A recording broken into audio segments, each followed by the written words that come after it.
Eurovision 2026 was supposed to be a celebration of music, lights, staging, and that classic Eurovision chaos we all secretly love. But this year, one of the biggest stories was not only about the songs, it was about Israel's participation, Russia's possible return, and the unexpected Russian shadow behind the winning song, Bangaranga, by DARA. Let's start with Israel. Israel's participation at Eurovision 2026 became one of the most controversial topics of the entire season.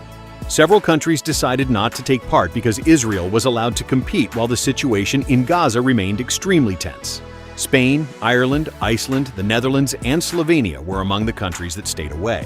And this immediately turned Eurovision 2026 into one of the most politically charged editions in recent memory. The main question fans were asking was simple. Why are some countries excluded from Eurovision while others are still allowed to participate during major international crises? The EBU's position has always been that Eurovision is a contest between public broadcasters, not governments. But for many viewers, that explanation no longer feels convincing. Because when a country performs on the Eurovision stage, people do not only see an artist, they see a flag, they see a broadcaster, they see a political context. And whether Eurovision likes it or not, that context follows every performance. Israel's act was surrounded by protests, criticism, and accusations of double standards.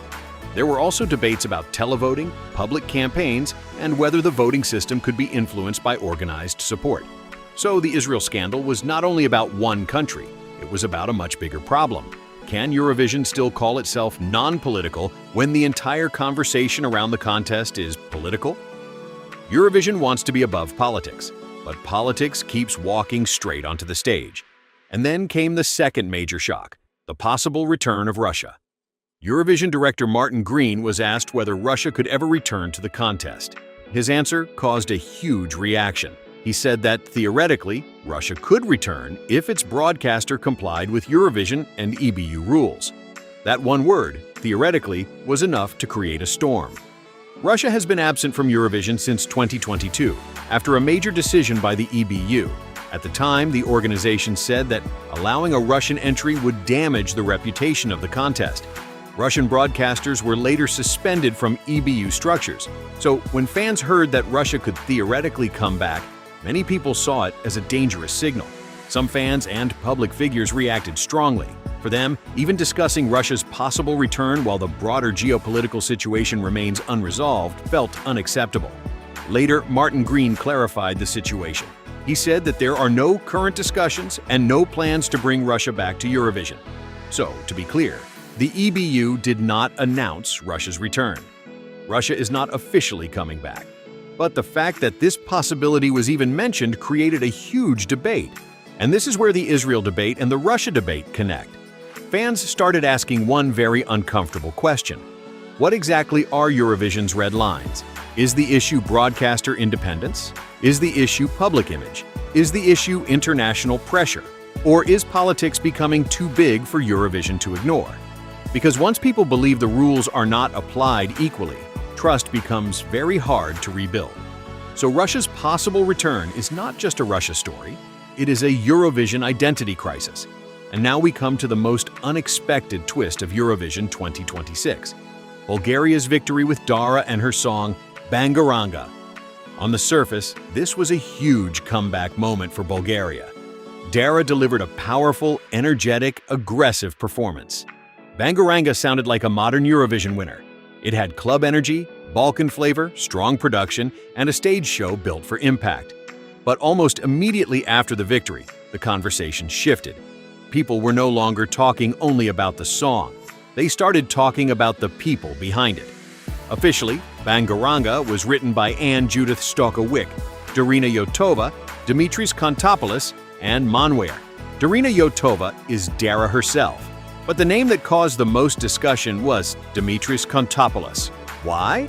Because Kontopoulos has a long Eurovision history, and part of that history is connected to Russian Eurovision projects. He worked on Russian entries such as Sergei Lazarev's You Are the Only One and Scream.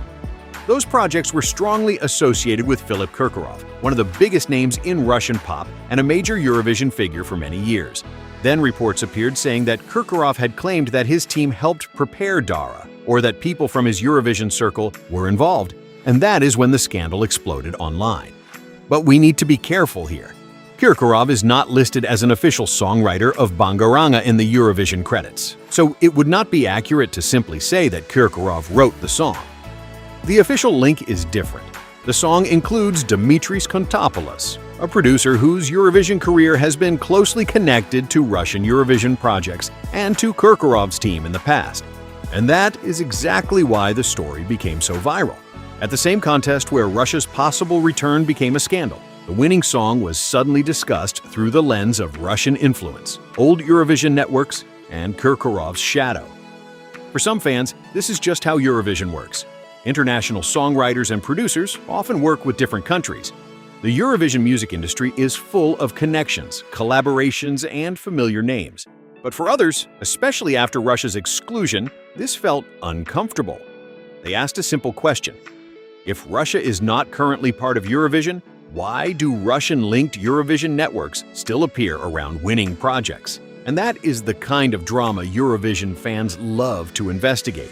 It is part music industry, part geopolitics, and part online detective story. So Eurovision 2026 gave us a winner, but it also gave us a crisis.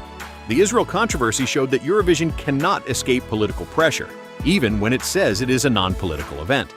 The Russia discussion showed that the rules around exclusion and return are still unclear to many fans. And the Bangaranga controversy showed that even when Russia is officially absent, Russian Eurovision history and connections can still shape the conversation.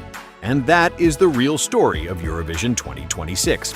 It was not just a song contest. It was a test of what Eurovision wants to be in the future. Is it a music show? Is it a political symbol? Is it a battlefield for public opinion? Or is it all of these things at once? One thing is clear.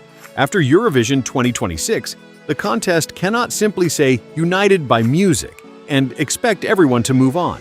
The audience is watching more closely than ever. And maybe the biggest question now is not who will win next year.